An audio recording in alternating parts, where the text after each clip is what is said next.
Buenas tardes, continuamos con la situación 4 del repaso de los temas 5, 6 y 7. Siempre son, como sabéis, tres o más grupos. Y la situación, pues yo creo que es bastante sencilla, pero un poco vamos a ver ahora que es al revés. Al revés, porque como lo que voy a ver enseguida es que me dan el resultado de toda la investigación. Me dicen que un fabricante de bolsas de papel está interesado en mejorar la resistencia de las mismas y el ingeniero piensa que esa resistencia a la tensión es una función que depende de la concentración de madera frondosa, hardwood, en la pulpa con la que se hace el papel y que el rango de concentración de este tipo de madera se encuentra entre el 5 y el 20%. Por ello, lo que el equipo de ingenieros decidió investigar fue con cuatro niveles de esa concentración, 5%, 10%, 15% y 20%, compusieron seis grupos, ¿vale? Y en total, seis en cada uno de los grupos, en total fueron 24 especímenes. Cuando habla de especímenes, pues son bolsas, evidentemente, ¿no?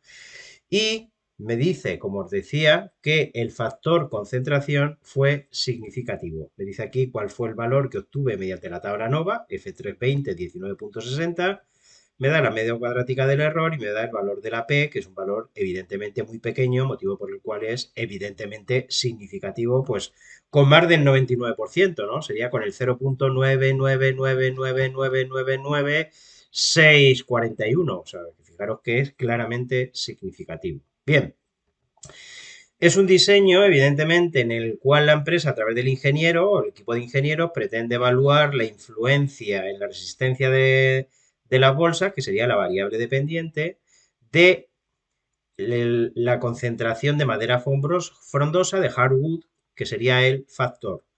Ese factor, como veis, tiene cuatro niveles, que serían 5%, 10%, 15% y 20%, y es un diseño de un factor con muestras independientes. Son muestras independientes porque no se hace pasar a todos los sujetos, a todas las bolsas, a todos los especímenes, por todas las situaciones experimentales. A ver, mm, desde la perspectiva de que me dan el resultado final, pues evidentemente lo que voy a ver yo es que voy a tener que ir hacia atrás hasta ser capaz de rellenar la tabla nova y poder responder a las preguntas, ¿no? Lo primero que tengo que tener claro es que me dicen que el factor tiene cuatro niveles, por lo tanto la A vale 4, y que el número de total de sujetos, la N mayúscula, sería 24. Ese sería, digamos, el punto de partida. Hipótesis, las de siempre. Bajo la hipótesis nula, el factor no es significativo. Hipótesis alternativa, sí que lo es. Traducido, trasladado al contexto del problema, las medias en todos los grupos es la misma, hipótesis nula, porque el factor no es significativo. Hipótesis alternativa, las medias son diferentes, al menos en una de las parejas de valores. Estadístico del contraste que tengo que calcular o que ya he calculado de donde sale este 19.60, pues dividir la media cuadrática inter entre la media cuadrática intra. Y lo que voy a hacer es completar la tabla nueva, pero justo al revés de como normalmente lo hacemos. Fijaros que ahora me dicen lo que vale el estadístico del contraste, que es 19.60, y los grados de libertad son 3 y 20. Y lo que voy a hacer es, a partir de ahí, completar todos los grados de libertad. Yo sé que los grados de libertad correspondiente al factor es 3 porque sé que había cuatro niveles, 5%, 10%, 15% y 20%. Por lo tanto, esto valdría 3. También lo puedo sacar de aquí, 3 en el numerador. Y los grados correspondientes al error vale 20. Esto lo saco del denominador de este 20 de aquí.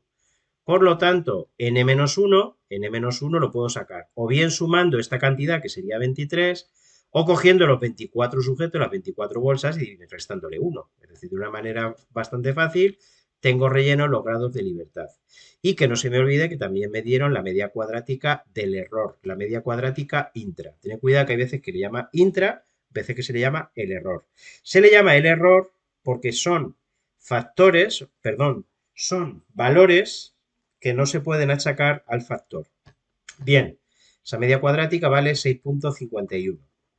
¿Qué es lo que tengo que hacer? Pues voy a rellenar la parte roja. Lo primero que hago es, para rellenar la parte roja, darme cuenta de que yo normalmente divido este 127 por 60 entre este 6.51 y obtengo el 19.60, ¿no? ¿Cómo sacaré este valor? Pues justamente haciendo lo contrario, multiplicando el 19 por 60 por el 6.51. Esa es la manera en la cual saco este 127,60. ¿Qué haría ahora para sacar los dos valores de la izquierda? Yo normalmente divido este primero entre los grados de libertad para obtener este, pues ahora tendré que hacer lo contrario. Haciendo efectivamente lo contrario, multiplicando, que es lo contrario de dividir. Si multiplico este 127,60 por 3, me da 382,8.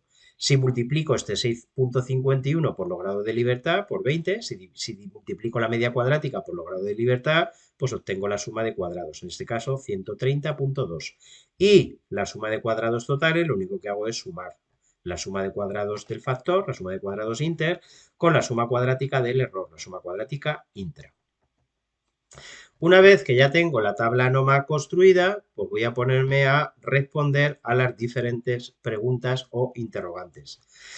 Pregunta 1. ¿Se trata de un diseño de qué tipo? ¿Es desequilibrado? No, no es desequilibrado. En todos los grupos experimentales hay los mismos individuos.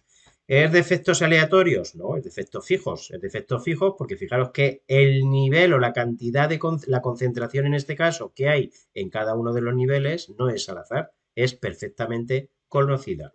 Por lo tanto, es equilibrado y de efectos fijos. C sería la respuesta correcta. ¿Cuánto vale la media cuadrática para la concentración, para el factor? Pues evidentemente la media cuadrática, como veis aquí, vale 127,60, por lo tanto, la respuesta correcta sería la B. En la tercera me preguntan que cuál es la F crítica, cuál es el valor crítico con un nivel de confianza del 99 de 0,995 o un nivel de significación que realmente lo que me dan de 0,005. ¿Qué tengo que hacer? Pues me voy con los grados de libertad que son 320, me voy a la tabla o a la parte correspondiente al nivel de confianza 0,995, 1 menos alfa. Sabéis que es la relación que hay entre el nivel de confianza y el nivel de significación. Por lo tanto, el valor que obtengo, si miráis esa página, es 5,818. Respuesta correcta sería la C. Pregunta 4. ¿Cuánto vale la suma de cuadrados para el factor? ¿Cuánto vale la suma de cuadrados para la concentración? Pues 382,8. La respuesta correcta sería la A. Quinta pregunta. Dados los resultados obtenidos, ¿deberían hacer los ingenieros pruebas de comparaciones múltiples o a posteriori? Pues sí, lo tendrían que hacer.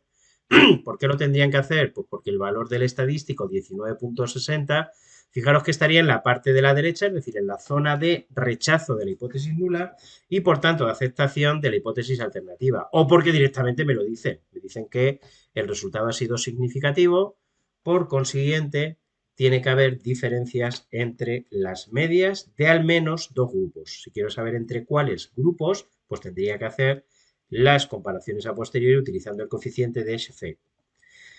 Dice ahora en la 6 que si el experimento hubiese sido de efectos aleatorios, las concentraciones al utilizar en el experimento, ¿cómo habrían sido? Pues hombre, si hubiese sido aleatorio, habría cogido al azar entre los valores que van del 5 al 20%. Habría cogido al azar una serie de valores y eso es lo que habría hecho que fuese de efectos aleatorios. Me dice ahora que el investigador también podría haber sustituido en el informe el valor de la P. ¿Por cuál de ellas? Pues hombre, evidentemente que si la P vale 0 puntos y este mogollón de ceros y luego 359, pues que la B no es correcta. No es la P mayor que 0,001, ni mucho menos mayor que 0,05. Sí que lo podría haber sustituido con ese valor, que ya me diría que es significativo al 99,9%, Fijaros si es significativo. 0,999. Por lo tanto, lo podría haber sustituido por ese valor. Respuesta correcta, la A. Octava pregunta. Como el factor manipulado es una variable numérica, no categórica, también sería posible, bueno, pues esta pregunta abre la puerta justamente a lo que nos falta por ver en el curso, que es el tema 8. Normalmente, a partir de las variables en las cuales yo hago grupos, a través del factor suele ser una variable que es normalmente no es numérica, lo único que es nominal. Pero en este caso la variable concentración es una variable que también es numérica, es decir, que yo establezco las categorías a partir de variables numéricas. Y en este caso se abre una nueva puerta, como veremos en el tema siguiente, para realizar una regresión lineal simple. La regresión lineal simple lo que me permite determinar es si hay relación entre dos variables que tienen que ser, eso sí, cuantitativas. Por lo tanto, podría determinar mediante esa técnica que aprenderemos a hacer si existe relación entre la concentración de madera frondosa en el papel que yo utilizo y la resistencia de las bolsas. Y algo más allá, podría incluso determinar el tipo de relación e incluso podría estimar el ingeniero la resistencia de las bolsas a partir de la concentración o al revés. podría determinar qué concentración debería utilizar para conseguir una cantidad de resistencia determinada. Todo ello es lo que veremos con a partir del tema 8, regresión lineal simple. 9. El cumplimiento del supuesto de homocedasticidad en este análisis, pues fijaros que sale casi siempre, ¿no? ¿Qué significa? Por lo que dice en el apartado A, que en todos los grupos, con independencia del nivel de concentración que yo decida utilizar, la variabilidad, es decir, la varianza, debería ser la misma. El apartado A. Décima pregunta, el valor de P que me dieron en el análisis es el 0.0000000359 obtenido en el experimento. ¿Qué es lo que representa? Pues aquí os he puesto el dibujo, ¿no? Ese valor lo que representa es el nivel crítico que se llama, es decir, la probabilidad correspondiente al estadístico del contraste siempre en la dirección contraria hacia donde se encuentra la hipótesis zona de la hipótesis nula. Como el contraste bilateral derecho, pues marca hacia, unilateral derecho, perdón, marca hacia la derecha. Pues eso es lo que representa esa probabilidad. Es decir, la probabilidad que hay de obtener ese valor o otro más extremo bajo la hipótesis de que la hipótesis nula es correcta, ¿no? Por lo tanto, la respuesta correcta sería la C. Y hasta ahí hemos terminado con este supuesto.